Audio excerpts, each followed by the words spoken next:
요한서의 특징은 메시지의 내용이 원추형이에요.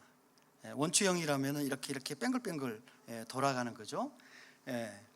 이 말의 의미는 처음에 시작한 그 개념이나 내용이 반복적으로 조금씩 이렇게 심화되면서 진행이 되어져 간다는 의미예요.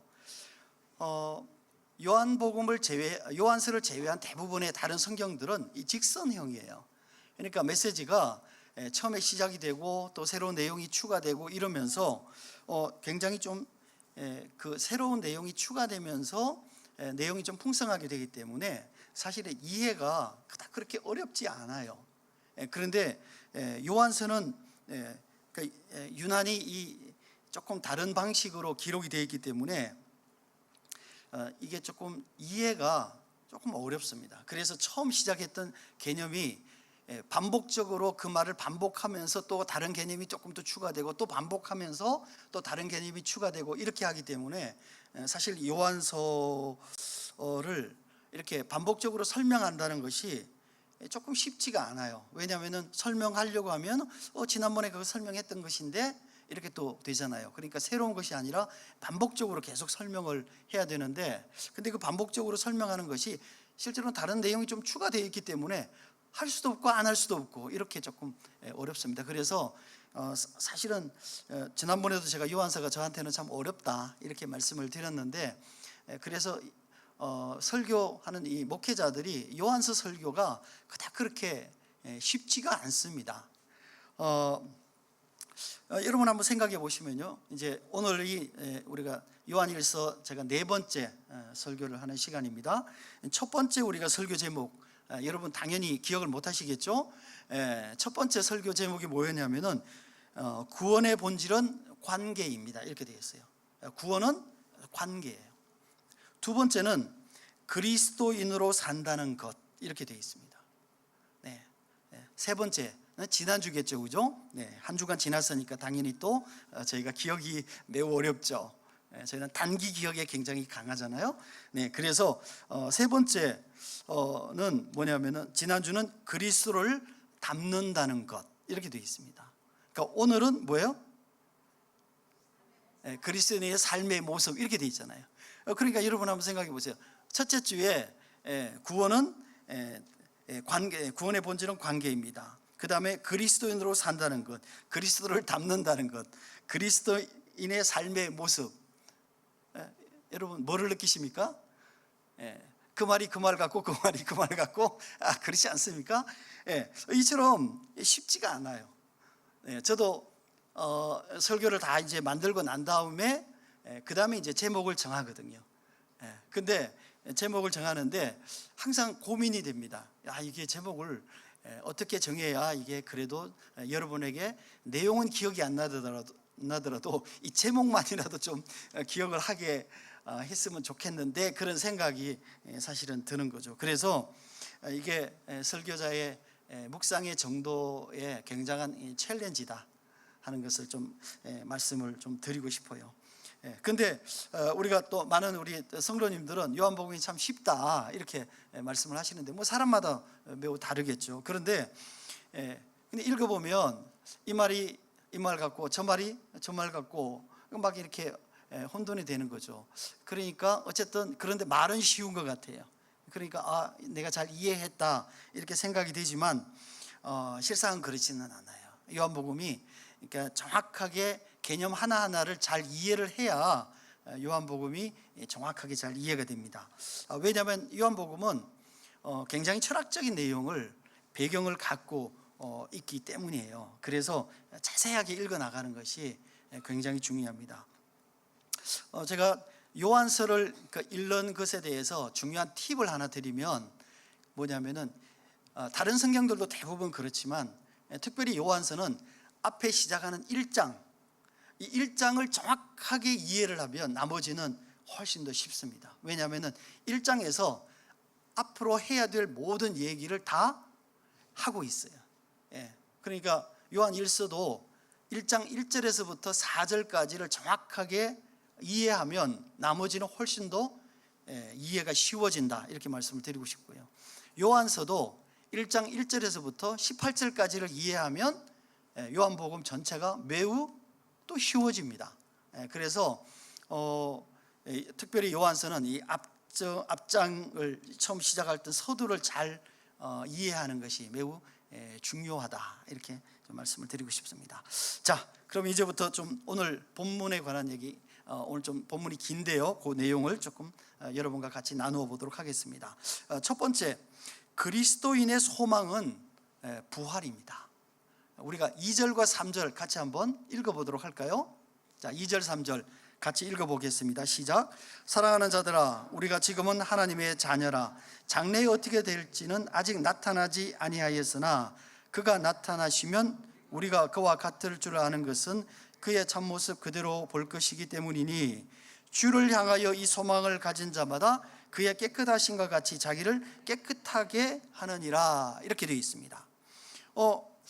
앞에서는 1장 1절부터 시작된 내용에서 볼 때는 뭐라 그러냐면은 구원은 관계다, 이렇게 하면서 관계에 관한 얘기를 계속했어요. 그런데 지금 오늘 3장에서 시작을 뭘로 하느냐 하면은 부활에 관한 얘기를 하고 있어요. 관계라 그랬는데 부활에 관한 얘기를 하니까 굉장히 읽으면은 당황스럽죠. 왜냐하면은 관계와 부활이 서로 매칭이 안 되는 것 같아요. 근데 여러분 잘 생각해 보시면은요, 우리가 한 발 물러서서 요한 1서를 가만히 생각해 보면은 구원은 하나님과의 관계를 회복하는 거예요. 그렇지 않습니까? 자, 그런데 하나님과의 관계를 회복하는 자는 뭐냐면은 부활의 소망을 가진 자다, 이런 의미예요.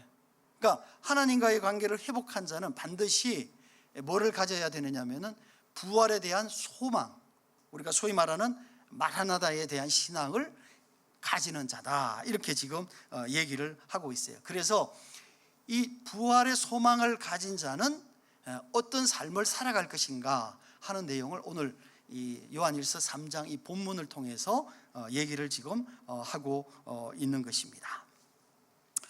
부활에 관한 얘기를 조금 해보려고 합니다. 여러분, 부활장 그러면 고린도전서 15장을 우리가 부활장이라고 얘기를 하죠. 부활장을 보면 예수님의 부활을 기록하고 있는데, 우리가 고린도전서 15장 3절과 4절을 우리가 보면 한번 같이 읽어볼까요? 시작. 그리스도께서 성경대로 우리 죄를 위하여 죽으시고 장사 지낸 바 되었다가 성경대로 다시 살아나사, 이렇게 기록되어져 있습니다. 그리스도께서 성경의 예언대로 고난을 받으시고 죽으시고 장사 지낸 바 되었다가 3일 만에 다시 살아나셨다, 이렇게 부활하셨다, 이렇게 선언하고 있는 것이죠. 그러니까 그리고 나서 사도 바울은 계속해서 이 부활에 관한 얘기를 하면서 뭐라고 얘기하냐면은, 만약 우리에게 부활이 없다면 우리의 믿음도 헛되고 우리의 소망도 헛되고, 그 다음에 그 소망이 헛되니까 그 소망을 가지고 살아가는 사람들은 가장 불쌍한 사람들이다, 이렇게 얘기를 하고 있어요. 자, 그런데 우리가 한번 생각해 볼 필요가 있습니다. 이 사도 바울은요, 부활하신 예수님을 만나지 못했어요. 만나지 못한 사람이에요. 그런데 이 만나지 못한 이 사도 바울이 어떻게 이렇게 부활에 관한 이런 확신을 가지고 이 성경을 기록했냐는 거예요. 굉장히 이상하잖아요. 그 단서가 어디에 있냐면은 두 가지가 있습니다. 하나는 다메섹에 가면서 예수님을 만난 거죠. 그 예수님 만난 거가 하나 있고요. 또 하나는 어디냐면은 고린도후서 12장에 보면 사도 바울이 한 사람을 소개하고 있어요. 그 사람을 뭐라 그래요? 내가 아는 한 사람이 있는데 이 사람이 14년 전에 하늘로 이끌려 갔다가 온 사람이다, 이렇게 얘기를 하고 있어요. 그러니까 여러분 생각해 보십시오. 하늘에 갔다가 왔다, 이 얘기는 뭐예요? 하늘에서 지금까지 되어진 일과 앞으로 되어질 일에 대해서 보지 않았겠어요? 하나님께 말씀을 듣지 않았겠어요? 그리고 왔다, 이렇게 얘기를 하고 있어요. 자기는 그 사람이 누군지 모르겠는데 그런 사람이 있다, 이렇게 얘기를 하고 있어요. 근데 모든 학자들이 다 추정하기를 그 사람이 바로 바울이다, 이렇게 얘기를 하고 있어요. 자신에 관한 얘기를 지금 하고 있다, 이렇게 되어 있습니다. 그래서 이 사도 바울은 예수님의 부활을 목격하지는 못했지만 그럼에도 불구하고 다메섹 그 길에서, 그 다음에 하나님 나라에 이끌려 가서 그가 부활의 주를 만나시고, 그 다음에 부활에 관한 분명한 그런 증거와 그런 경험을 가지고 아마 있기 때문에 이렇게 부활에 대해서 아주 명확하고도 확신에 찬 그런 기록을 하지 않았겠는가라고 저희는 이제 생각을 하고 있습니다. 그렇습니다. 그리스도인에게 부활이 없다면, 아니 부활을 믿지 않는다면 그 믿음은 사실은 헛것이에요. 그 믿음은 사실은 믿음이 아니에요. 우리가 7월 한 달 동안 계속해서 계시록에 관한 얘기를 아침마다 저희가 묵상을 했어요. 자, 그런데 우리가 히브리서에 보면 이렇게 되어 있어요. 한 번 죽는 것은 사람에게 정하신 것이요 그 후에는 심판이 있으리니, 이렇게 되어 있습니다. 그런데 계시록에는 그 후의 얘기를 하고 있어요. 한 번 죽는 것 이후의 얘기, 그 얘기를 하고 있는데 두 경우를 설명하고 있어요. 하나는 뭐냐면은 첫 번째 부활을 경험하는 사람들, 그건 누구에게 해당이 됩니까? 우리들에게 해당이 되는 거죠. 두 번째 경우를 설명하고 있어요. 그것은 뭐냐면은 두 번째 사망을 경험하는 사람들, 이렇게 돼 있어요. 그것은 뭐예요? 영원한 사망이에요. 한 번 죽는 것은 우리에게 정하신 것이고 그 후에는 심판이 있다 그랬어요. 그 심판이 하나는 부활로, 하나는 둘째 사망으로 나타난다는 거예요. 다른 경우는 없다, 이렇게 얘기를 하고 있어요. 여러분 어떤 걸 선택하시겠어요? 당연히 부활을 선택하시겠죠? 그런데 이거는요, 여러분의 선택, 물론 선택의 문제이기도 하지만 여러분이 믿는 이 믿음이 바로 뭐다?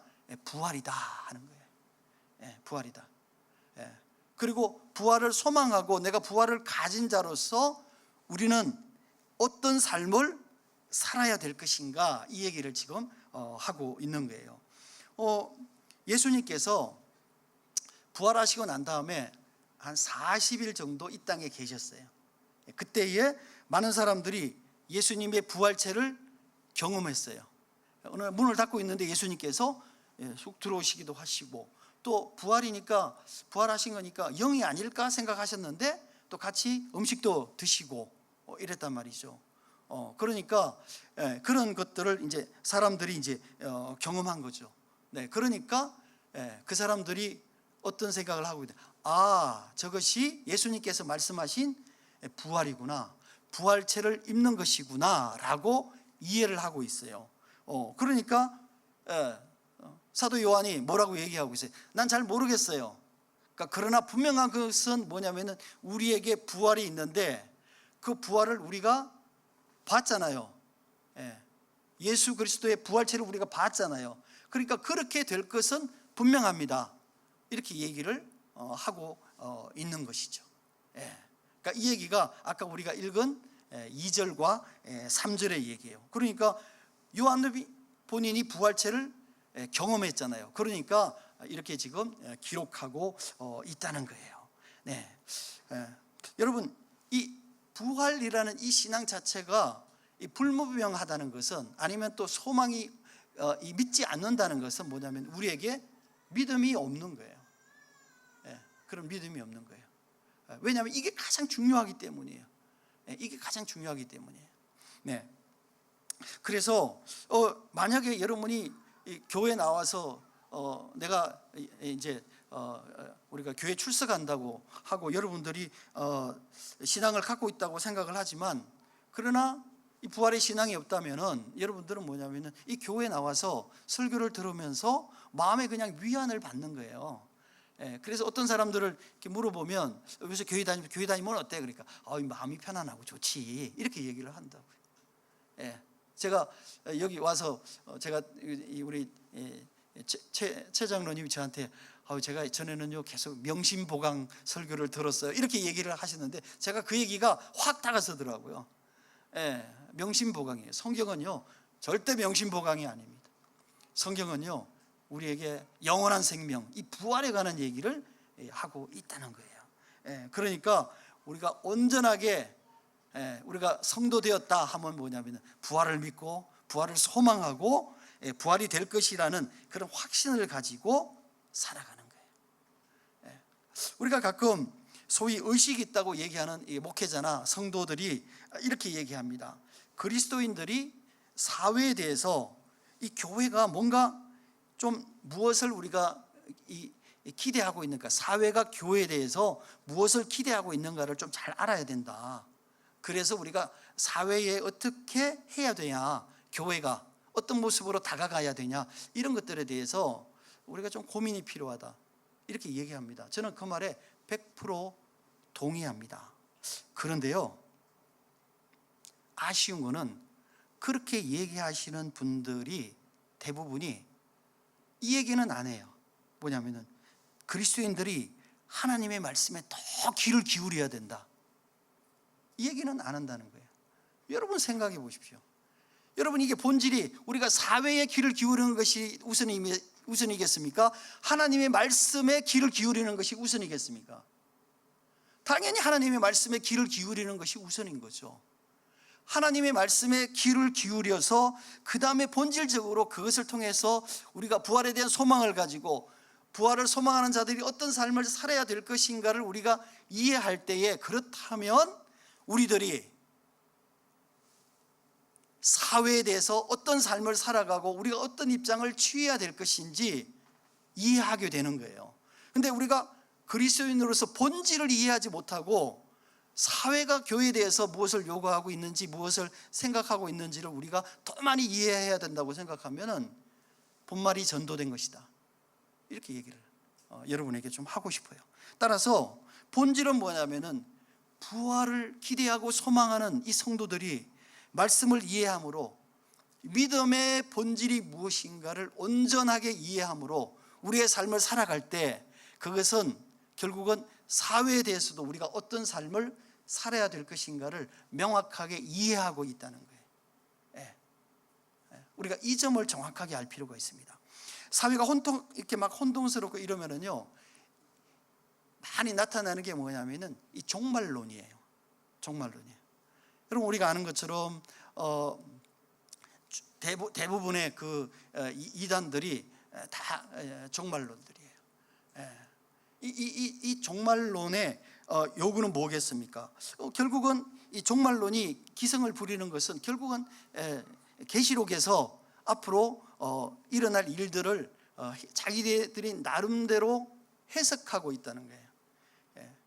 그런데 정확한 것은 계시록에서 얘기하는 바는 결국은 뭐겠습니까? 믿는 자는 첫 번째 부활로, 믿지 않는 자는 둘째 사망으로 간다는 얘기를 하고 있는 거예요. 심판날 하나님 앞에 책들이 있는데 한 책은 생명책이고 그 옆에 다른 책이 있어요. 그 책은 무슨 책이겠어요? 심판의 책이겠죠. 그 얘기를 하고 있는 거예요. 다른 거는 뭐가 의미가 있겠어요? 여러분 생각해 보십시오. 그리고 또 하나 얘기하고 있는 것이 뭐냐면 예수 그리스도와 함께 우리가 심판으로, 우리가 심판의 자로 하나님께서 우리를 초대하신다는 거예요. 다스림과 심판의 직분으로 우리를 초대한다는 거예요. 이 거룩한 이 신분이 뭐냐면은 부활을 소망하는 자들에게 주어지는 권세고 특권이다 하는 것들을 우리가 명확하게 알 필요가 있는 것 같아요. 그러니까 여러분 생각해 보십시오. 요한이 얼마나 많은 것을 알고 있겠어요. 그럼에도 불구하고 요한이 뭐라고 얘기하냐면 나는 잘 모르겠는데 내가 아는 것은 우리 주님, 부활하신 그 주님의 몸을 우리가 입을 것이 확실하다, 딱 그 얘기만 하고 있는 거예요. 다른 얘기 안 하고, 왜냐하면 그게 본질이니까. 그게 부활 아니겠어요? 그게 마라나다가 아니겠어요? 마라나다 신앙이 아니겠어요?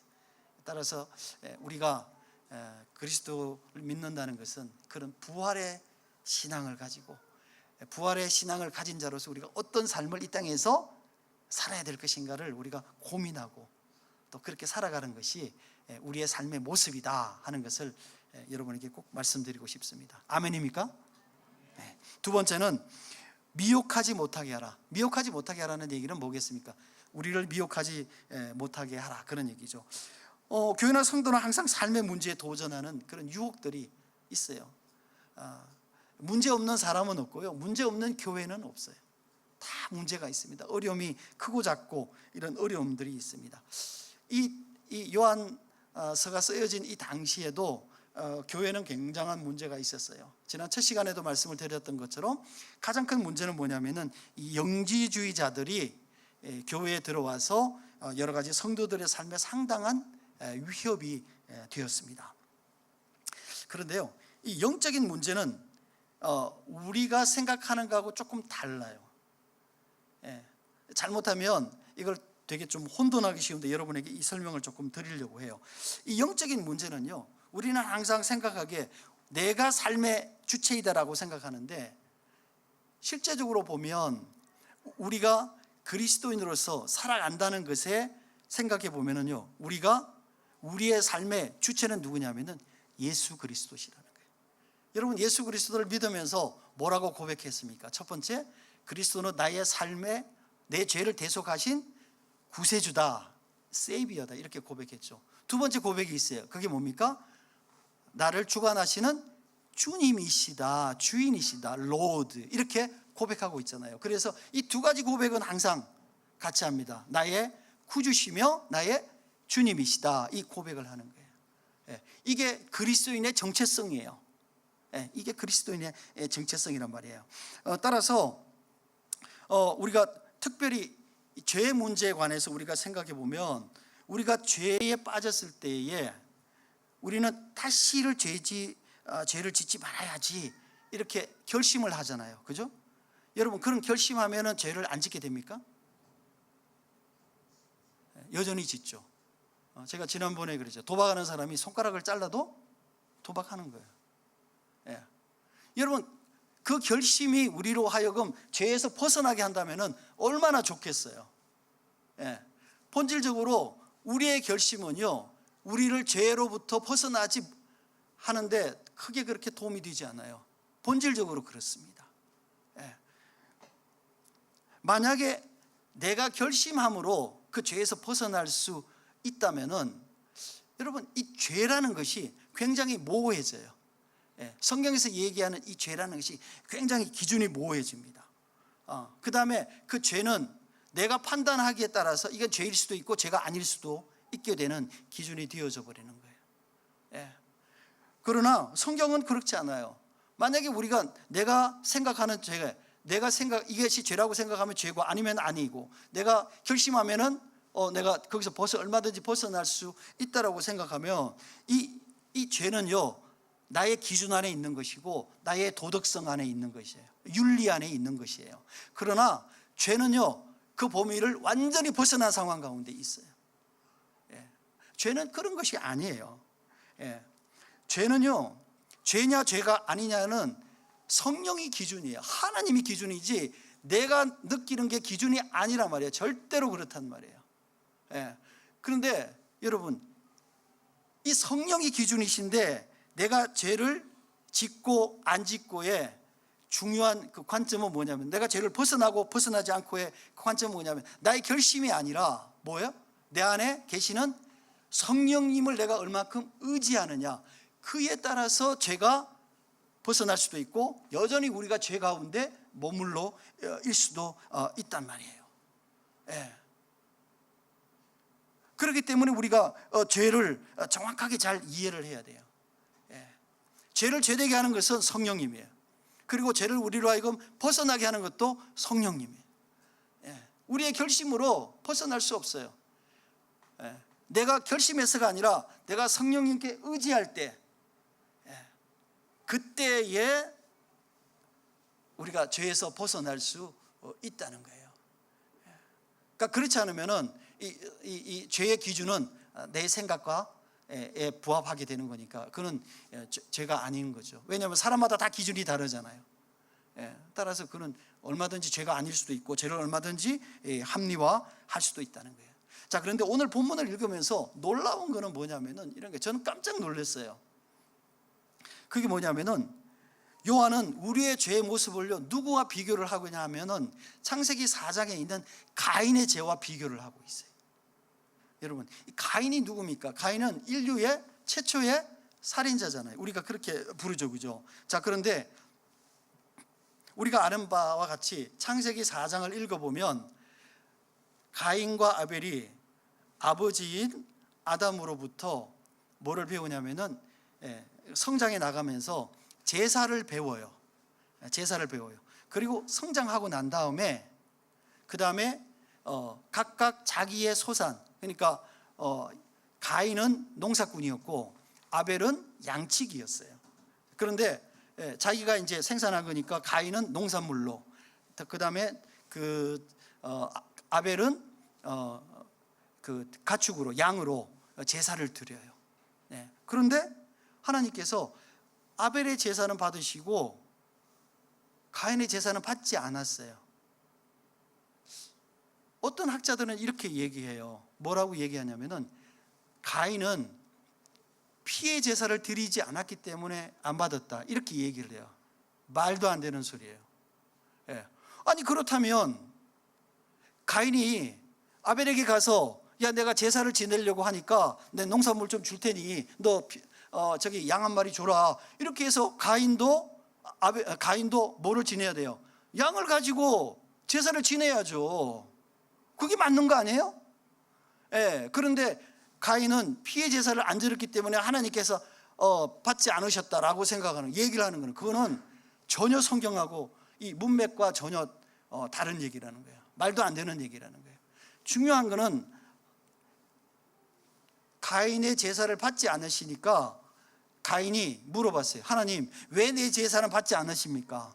물어봤더니 하나님께서 뭐라고 했어요? 너 죄 때문에 그렇다, 이렇게 얘기를 했어요. 너 죄 때문에 그렇다. 너는 문을 들락날락하면서 그 문지방에 있는 죄를 맨날 밟고 지나간다. 밟고 들어가고 밟고 나오고 그렇게 한다. 그 얘기는 뭐냐면 너의 삶이 죄다. 너는 인식을 못하고 있지만 너는 날마다 죄를 짓고 있다. 근데 너는 죄를 인식하고 있지 못하다. 이 얘기를 지금 하나님께서 가인에게 했어요. 그런데 가인은 그걸 어떻게 받아들이냐면은 하나님이 내 제사를 안 받으신 거는 내 죄 때문이 아니고 누구 때문에? 아벨 때문이다, 이렇게 생각했어요. 그래서 들판으로 아벨을 불렀어요. 의도적으로 불렀어요. 그리고 들판에서 아벨을 죽였어요. 여러분, 이게 가인의 모습이에요. 그런데 이 얘기를 하고 있는 거예요. 우리가 유혹을 받는 우리의 유혹, 우리의 죄는 어떤 죄와 같다? 가인이 짓는 죄와 같다, 이렇게 지금 얘기를 하고 있는 거예요. 이게 엄청난 얘기잖아요. 근데 여러분 한번 생각해 보세요. 이게 가인은 자기가 죄 지었다는 걸 전혀 이해하지 못했어요. 자기의 행동이, 자기의 삶이 죄라는 것을 전혀 이해하지 못했어요. 다만 하나님께서 제사를 안 받으시니까 너무 마음이 불편한 거죠. 그죠? 마음이 불편하겠죠. 그런데 그 이유가 누구 때문이다? 나 때문이 아니고 누구 때문이다? 아벨 때문이다 라고 생각을 했던 거예요. 이 죄에 대한 이해와 죄를 해결하는 개념 자체가 완전히 뭐예요? 달랐던 거예요. 인간은요 이렇습니다. 인간은 이런 거예요. 여러분, 우리가 한번 더 생각해 보면은요, 에덴을 한번 생각해 보십시오. 에덴을 생각해 보십시오. 하나님께서 에덴에 아담을 지으시고 그 다음에 독처하는 것이 옳지 않다라고 생각해서 하와를 데리고 왔어요. 하와를 데리고 오니까 하와를 보고 아담이 어떤 반응을 했습니까? 보는 순간 사랑에 빠졌어요. 그리고 뭐라고 그랬습니까? 하와를 바라보며 저는 내 뼈 중에 뼈요, 내 살 중에 살이다, 이런 사랑의 고백을 했잖아요. 그리고 잘 지냈겠죠. 근데 어느 날 문제가 생겼어요. 하나님께서 먹지 말라고 한 그 실과를 먹게 됐어요. 죄에 빠졌어요. 하나님께서 아담에게 불렀어요. 아담 어디 있느냐? 그리고 너 왜 그러느냐? 그랬을 때 아담이 뭐라고 대답한 줄 아십니까? 하나님께서 데려다 준 저 여자가 이걸 먹으라고 해서 제가 먹었습니다, 이렇게 돼 있는 거예요. 예. 아니 내 뼈 중에 뼈요 살 중에 살이라고 얘기할 때는 언제고 이제 와가지고 하나님께서 데리고 온 저 여자가 나한테 줘서 내가 먹었습니다. 그 얘기는 뭐예요? 하나님이 저 여자 안 데리고 왔으면 저한테 이런 일이 안 일어났을 것 같은데 하나님께서 저 여자를 저한테 왜 데려오셨습니까? 이 얘기를 하고 있는 거예요. 죄에 대한 뭐예요? 전가예요. 죄에 대한 전가. 그랬더니 그러면은 하와는 가만히 있었겠어요? 하와는 또 뭐예요? 저 뱀이 이렇게 해서 또 전가를 했죠. 여러분 그 얘기는 뭐겠어요? 죄에 대한 인식이 없단 말이에요. 죄에 대한 인식이 없단 말이에요. 그러니까 죄에 대한 인식이 없으니까 결국은 뭐냐면 자기가 뭘 지었는지도 모르고 죄에 대해서도 이해도 못하고 그러니까 뭐도 못했겠어요? 회개도 못했겠죠. 예, 그렇게 살아가고 있다는 거예요. 이것이 우리가 우리의 삶 가운데 일어나는 죄의 모습이에요. 예, 죄의 모습이에요.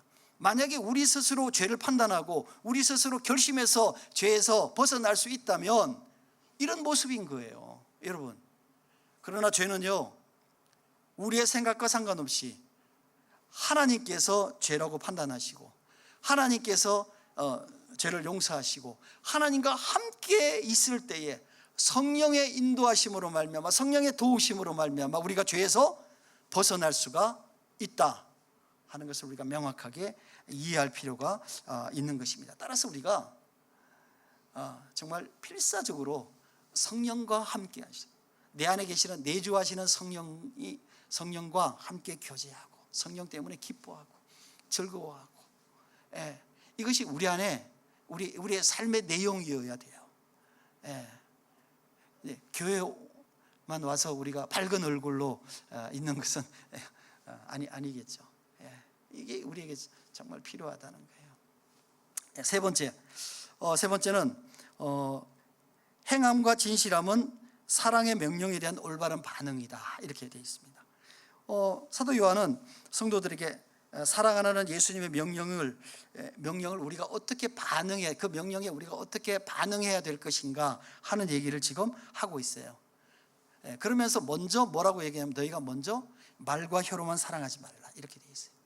말과 혀로만 사랑한다는 얘기는 어떤 얘기입니까? 바리새인들이 그들이 사랑하는 방법이 있어요. 그것이 뭐냐면은 그 사람들은 우리가 하나님의 사랑을 너무 잘 안다고 생각해요. 바리새인의 특징은요, 자기들이 잘 안다는 거예요.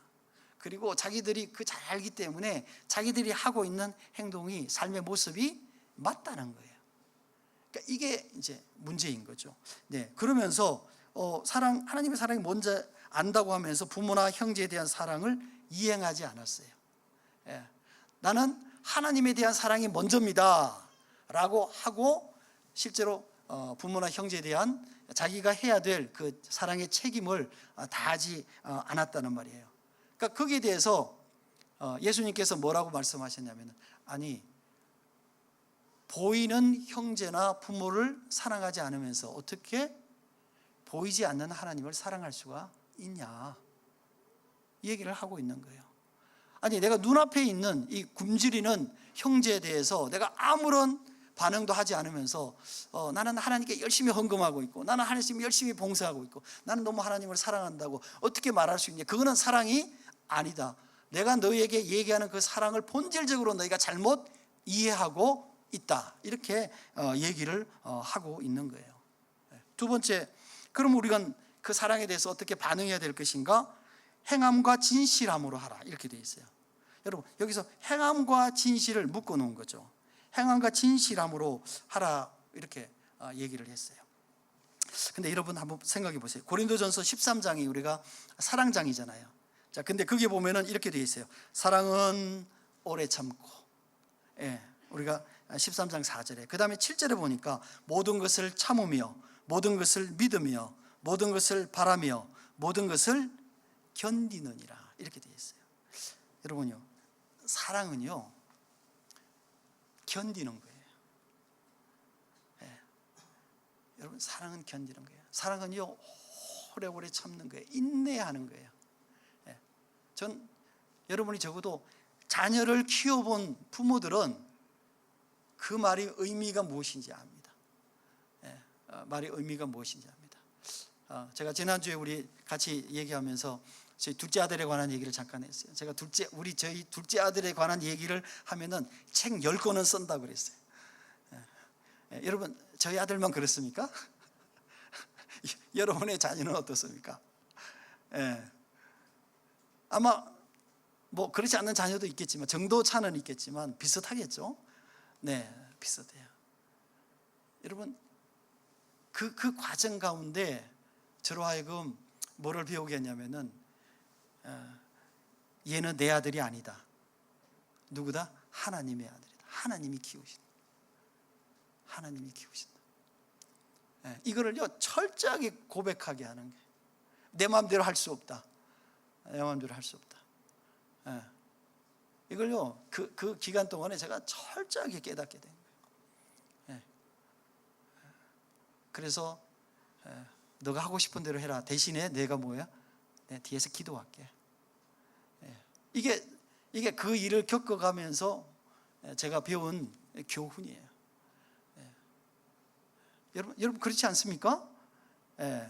여러분의 자녀들은 아주 그냥 하나 타롯이 너무 잘 성장해서 한 번 내가 뭐 공부하라고 얘기해 본 적도 없다. 야, 뭐 너 왜 그러냐라고 얘기해 본 적도 없다. 아마 그런 자녀인 것 같아요. 하여튼 그렇지만 저희 아들은 그렇게 컸어요.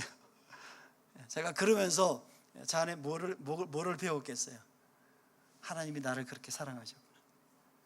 하나님이 나를 그렇게 키우셨구나. 우리 부모님이 나를 그렇게 키우셨구나. 야, 너 시집 장가 가서 너 애 낳아서 키워봐. 그때 내 마음 알 거야. 이런 거죠. 여러분, 사랑은요 참는 거예요. 견디는 거예요. 그런데 행함과 진실함이 아니면은 우리 마음 가운데 자꾸 가식이 들어가는 거죠. 남의 눈치를 봅니다. 요 정도 하면 되지. 요 정도. 자꾸 가식이 들어가요. 뭐 이 정도 하면 내가 욕먹지 않겠지. 이런 이제 생각들을 하게 돼요. 그리고 하다가 중간에 슬그머니 발을 빼게 되는 거죠. 발을 빼게 되는 거죠. 그것은 뭡니까? 이 마음 가운데 뭐가 없다는 거예요? 진심이 없다는 거예요. 진심이 없다는 거예요. 사랑은요, 사람의 시선과 사람의 생각과 관심에 상관없이 그 사람의 필요가 채워질 때까지 최선을 다하는 것이 하나님의 사랑이에요. 그것이 하나님께서 우리에게 너희가 서로 사랑해라 라고 말씀하신 그 내용인 거예요. 우리가 할 수 있는 만큼 최선을 다하면 되는 거예요. 24절에 보니까 이렇게 되어 있어요. 하반절에 우리에게 주신 성령으로 말미암아 그가 우리 안에 거하시는 줄을 우리가 아느니라 이렇게 되어 있어요. 우리가 뭐 할 때? 사랑할 때 하나님께서 내 마음 가운데 계시는구나. 나로 하여금 사랑하게 하시는구나. 이렇게 느끼는 거죠. 왜냐하면 우리가 누군가를 사랑할 때 항상 우리 안에 느끼는 것은 뭐냐면 자신이 없는 거예요. 내가 끝까지 사랑할 수 있을까? 진짜 내가 끝까지 할 수 있을까? 이런 생각이 드는 거죠. 그럼에도 불구하고 그런 과정들을 겪으면서 그럼에도 불구하고 내가 그런 모습들을 내가 해내는 모습은 결국은 뭐겠어요? 내 안에 뭐가 있다? 하나님의 사랑이. 그것을 계속해서 나한테 가르치시고 지도하시고 인도하시는 성령님이 내 안에 계심으로 말미암아 나로 하여금 그렇게 해나가신다 하는 거죠. 우리는 우리 힘으로 절대로 사랑할 수 없어요. 우리 힘으로 절대로 뭔가를 자식이라도 남편이라도 우리가 때때로 뭐예요? 그냥 이만큼이면 되는 것 같아. 내가 더 이상 어떻게 그런 생각이 불뚝불뚝 솟아나요. 그러니까 그럼에도 불구하고 우리가 포기하지 않는다는 것은 결국 뭐예요?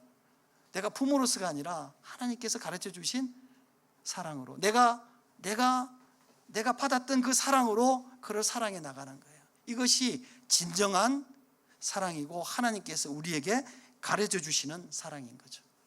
따라서 사랑의 능력은 내 능력이 아니라 내 안에 계신 성령의 능력이다 하는 것을 우리가 생각해 볼 필요가 있습니다. 사랑하는 성도 여러분, 그렇습니다. 본질적으로 우리가 믿음을 갖고 있다는 것은 하나님과의 관계를 회복하는 것이고 그 관계를 회복하는 자는 부활에 대한 소망을 갖고 있는 것이에요. 부활에 대한 소망을 갖고 있는 자는 행함과 진실함으로 하나님께서 우리에게 주신 사랑을 실천하는 힘을 가지고 있다는 거예요. 그 힘은 내가 아니라 내 안에 계신 성령께서 나를 지배하실 때, 내가 그에게 온전하게 의뢰할 때 그것이 가능하다는 거예요. 여러분, 여러분의 믿음은 어떻습니까? 하나님과의 관계를 온전하게 회복하셨습니까? 부활에 대한 온전한 소망을 가지고 계십니까? 말과 혀로만 아니라 행함과 진실함으로 내 사랑이 아니라 내 안에 계신 성령님께서 나를 통해서 베풀어 주시는 그 사랑을 여러분 실천하고 계십니까? 그렇습니다. 예수를 믿는다는 것은 그냥 생각이나 개념이 아니라 우리의 삶의 온전함으로, 실천으로 이루어 가는 거예요. 이러한 실천적인 신앙을 가지고 하나님께서 베풀어 주신 그 사랑을 우리 주변의 사람들에게 나누는 그런 여러분이 되시기를 간절히 축원합니다.